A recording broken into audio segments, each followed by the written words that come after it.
টিটিএডিসির তার প্রচার পর্বের তো শেষ লগ্নে সব মিলিয়ে এবারের নির্বাচন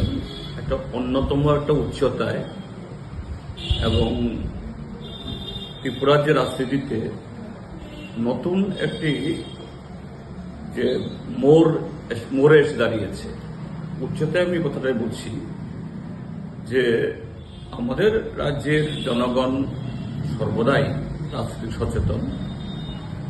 সমস্ত অংশের মানুষ নির্বাচনে অংশগ্রহণ করেন, কিন্তু সেই জায়গায় এই এডিসি নির্বাচনে ট্রাইবাল অংশের নতুন প্রজন্ম,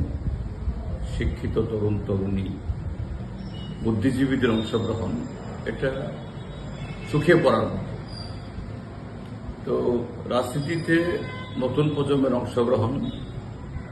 অবশ্যই অংশগ্রহণ করলেই সবটাই ইতিবাচক বা ফলপ্রসূ হবে তা বলছি না, কিন্তু নতুন প্রজন্মের অংশগ্রহণ এটা নতুন দিক। যদি তাদের সেভাবে তাদের শ্রম, মেধা, ইচ্ছাকে আমরা ব্যবহার করতে পারি, এটা একটা দিক। দ্বিতীয় দিক হল যে রাজনৈতিক প্রচার এখন যে সন্ধিক্ষণ এসে দাঁড়িয়েছে,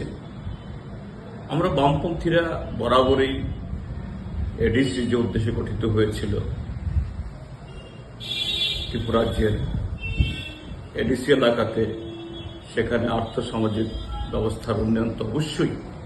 তার চেয়ে বড় কথাটা হলো এডিসিটা যে এই হারিয়ে যাওয়া সব দিক থেকে ট্রাইবেলদের অস্তিত্ব রক্ষায় একটা রক্ষা কবচ হিসাবে এই এডিসি ছিল তার কাছে বড় হাতিয়ার। এটাকে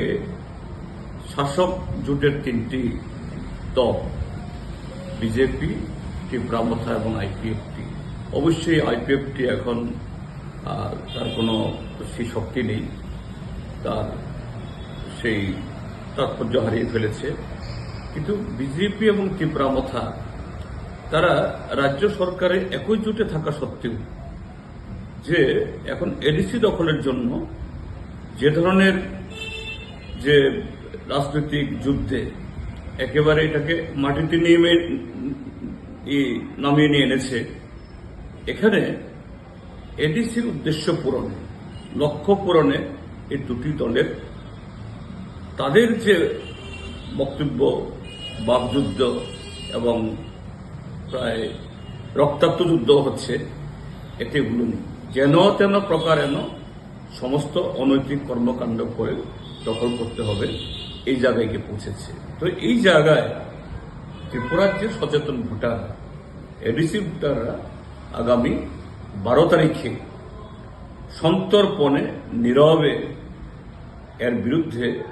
একটা যে নির্ণায়ক একটা রায় দেবেন, এটা আমরা আশা করছি এবং